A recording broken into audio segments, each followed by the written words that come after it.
What was that whole creative process like working with those legends? Um, we recorded that project at Spinner's old crib. He had this studio set up in like a spare bedroom where he used to work. You know, Spinner was very busy too at the time, and he was doing jig masters and a million things. You know, Spinner's like heavy in the house scene, and he was doing crazy remixes and all kinds of stuff. So we got together and we knocked it all out at his crib.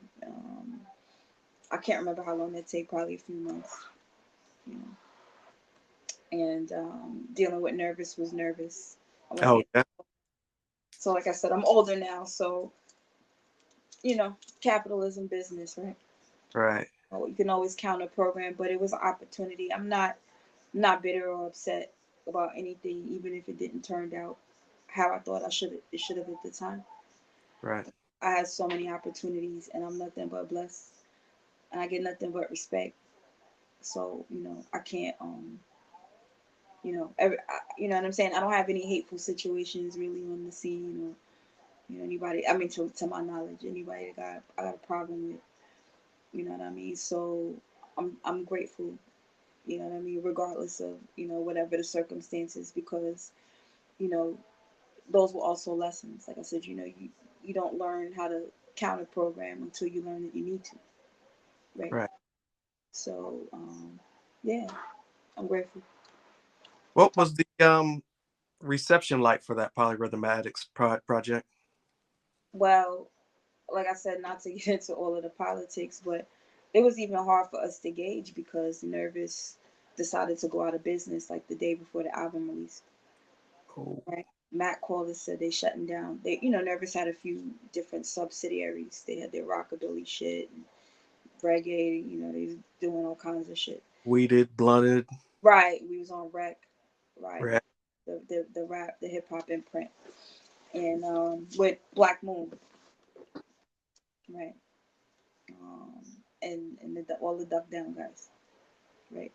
So, um, like we couldn't even really gauge what the focus was, and that even um, kind of played with how we saw what the numbers were. We didn't have an official. We didn't have an official like even Mac. He's like they let me go too. So we didn't even have an official person that we could go to and say what were the sales. We did the best we can. As a matter of fact, I think he negotiated for all of us. But my lawyer at the time was Paul Rosenberg. Hmm. So I can't remember how I met Paul, but he was my lawyer, and I think he negotiated for all of us. This was before M was out already, but he didn't he wasn't like how he is today. Like he was getting a lot of love outside. It was raucous Eminem back in those days, still, Right. right before Dre got his hands on. You know what I'm saying? were you So were you guys able to tour at all off that project? you know what? Shabam was locked up at the time. So like I said, everything was crazy. Like Shabam had got locked up before the album dropped. And he was going for a little bit. You know what I'm saying? He never. Me and Complex did tour. We did a tour. Was Complex on that tour? No, he wasn't on that tour. I did a tour with Bahamadia, but he wasn't on that tour. But me and Complex did tour. We did. I remember we had a show with J. Rue and France and a few different things. We went all over the place. So we did, but Spinner didn't come with us, and Bam was locked up. He couldn't. You know what I mean? So we never really did a proper tour for that album. Like I said, we didn't have an label support. You know what I mean? So you know now like I said, hindsight's 2020. You know at the time we were just trying to do things. We didn't really understand the impact we would have or that project would have, but um, from what I can gauge now, it was definitely a lot bigger than I was able to see at the time from due to the circumstances. You know Right. what I mean? Was So, it but was we it did have some, major like elements. Like the check didn't bounce. They did promise us videos, but we didn't get that. We got some, some decent write ups. I believe the song was featured on a video game soundtrack that won an MTV Movement. Mm, You know what I'm saying? So just different types of shit. It was a big project, but they robbed us from being able to really bask in the moment right, and really and own it. You know what I'm saying? right.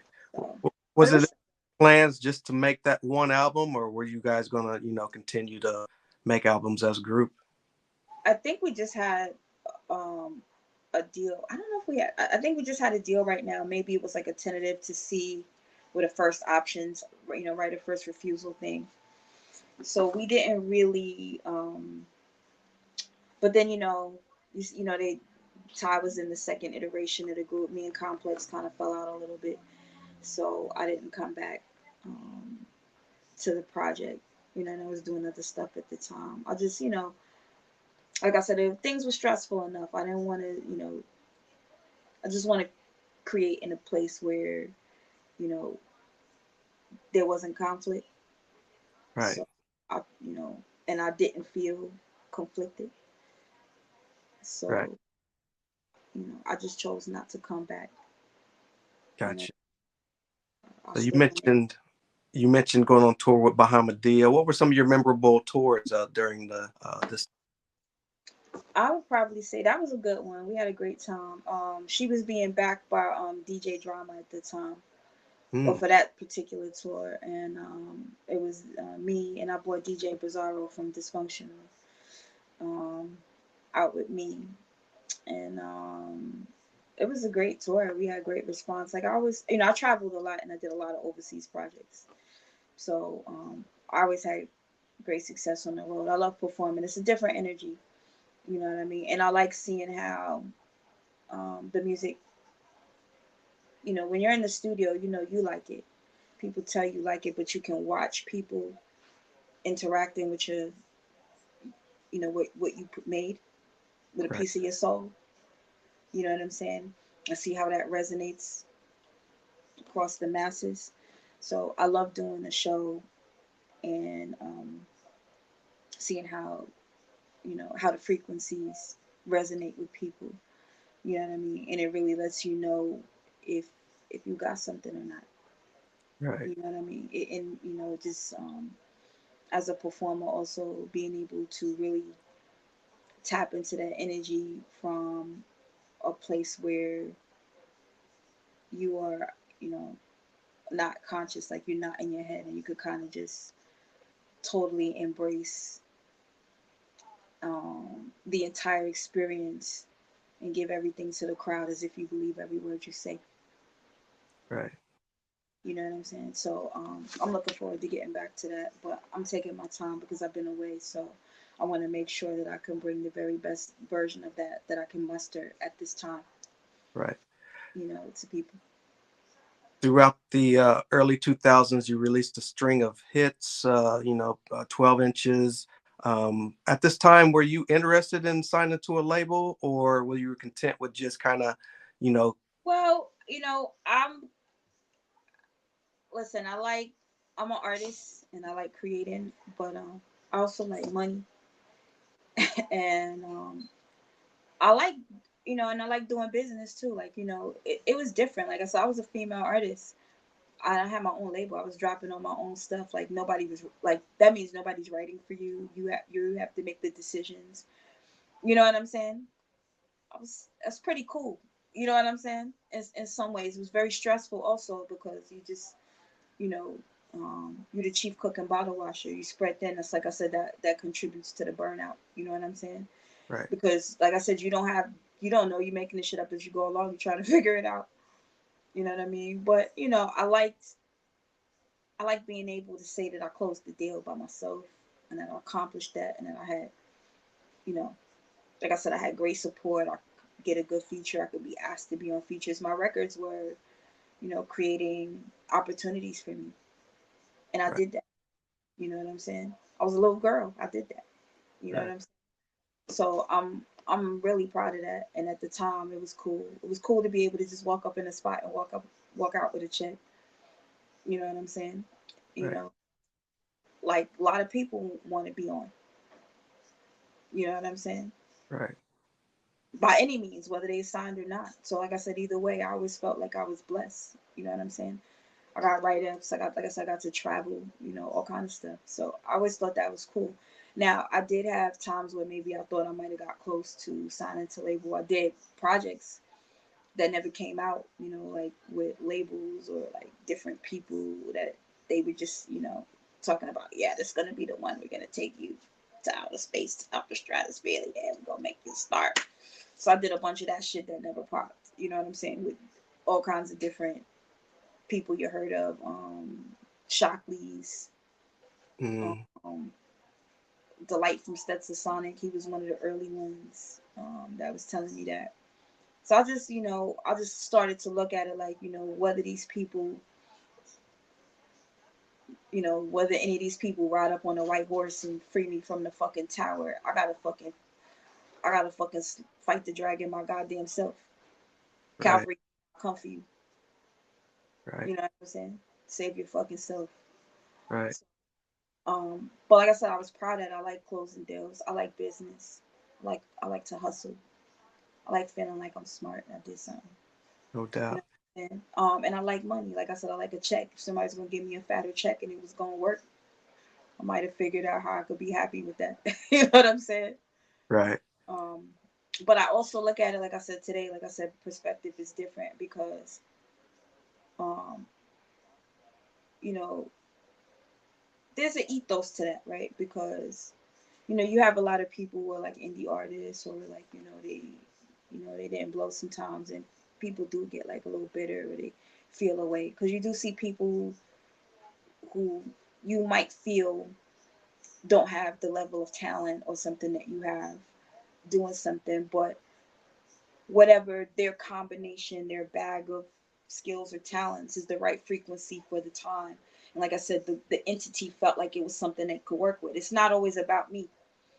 You know what I'm saying? It's not my fault that the company didn't have vision. So am I not better off in my own hands? Right. You know what I'm saying? So I, you know, if I would have just never dropped nothing, and I would, because there was a lot of people too. Like I knew other chicks or people at the time, and you see people that was hot right now whose names we can't remember.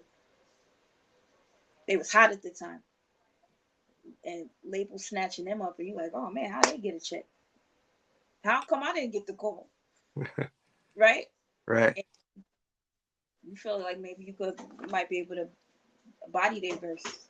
You know what I'm saying? But whatever they had going for them, whatever their thing was, it was compatible with, you know, who was writing the checks at the time, with the frequency that they were resonating on.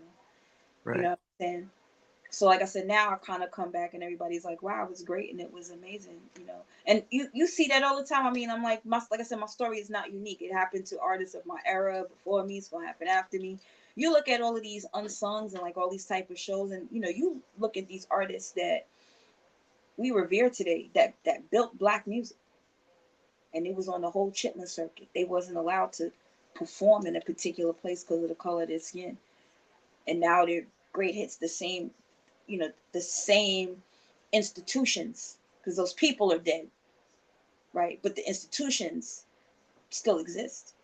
The same institutions honor and revere those people now, but gave them hell back in the day every time they tried to be great. You know Right. what I'm saying? Stepped in the way, stole from them, gave their music to other people. You know what I'm saying? Without paying them a dollar because they could, because the other people couldn't afford to fight. Yep. You know what I'm saying? So, you know, it depends on how you think about it. You could you could think like, oh man, I wish somebody would feed me, or you could feed yourself. And Right. I feel like now we're in a position with technology and music where you know it's kind of not how it used to be. I done came through so many eras, cassette tapes and vinyls, and I remember when I was a little kid, shit, my daddy had an 8 track in the living room. You know Mine what I too. Okay, so and that was like his prized possession. My family loved music. You know what I mean? I grew up around like stacks of vinyl records. You know what I mean? So to go from that to where we are, and like I said, those same artists that got robbed, you can stream any of this stuff any time of day. Listen to Motown Essential playlist, 50s and 60s playlist. Go hear it on XM, right? Right. 50s station, the 60s station, whatever genre, anything you want to listen to. And those people didn't get to benefit from their genius and brilliance and their beautiful gifts while they was alive. Right. You know what I mean? So like I said, I'm grateful, and now I'm in a place, like I said, I can, show my children